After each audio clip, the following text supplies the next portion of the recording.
Assalamualaikum semua.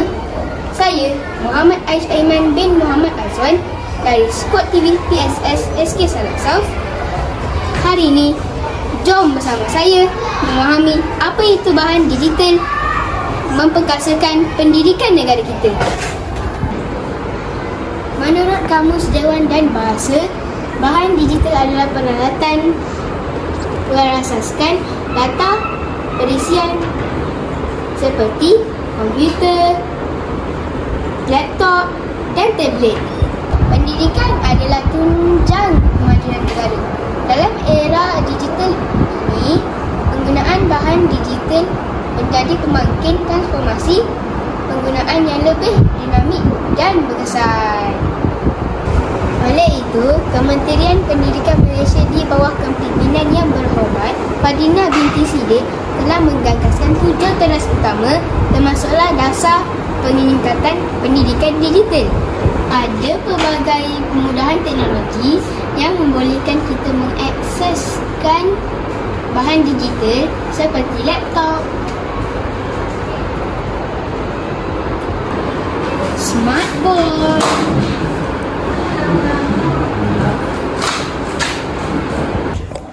smart TV,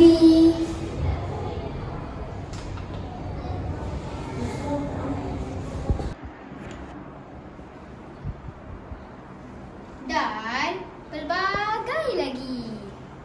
Kementerian Pendidikan Malaysia telah memperuntukkan ikan delima untuk murid-murid dan guru-guru di Malaysia untuk melayari berbagai selama sesawang pendidikan. Nak tahu tak kawan-kawan? Ini semua percuma tau. Selain itu, kita boleh mengisi info buku yang telah kita baca ke dalam sistem AIS. Senang kan? Melalui bahan digital yang saya tunjukkan sebentar tadi, ianya memudahkan guru dalam menyediakan bahan pembelajaran yang menarik dan interaktif. Dengan platform pembelajaran dalam talian juga, sesi pengajaran dan pembelajaran menjadi lebih fleksibel dan efektif.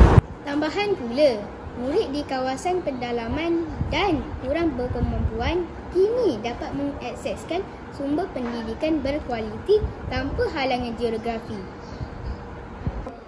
Kesimpulannya, penggunaan bahan digital dalam pendidikan bukan lagi satu pilihan, tetapi satu keperluan. Dengan usaha berterusan, kita mampu melahirkan generasi yang berdaya saing dan berilmu. Senang kan kawan-kawan? Semua platform dah ada. Gambar di hujung jari je. Tunggu apa lagi? Semua je bergantung kepada kita. Jom kita memanfaatkan bahan digital kita di rumah maupun di sekolah untuk memperkasakan pendidikan negara kita. Dapat satu ilmu, sebar-sebarkan.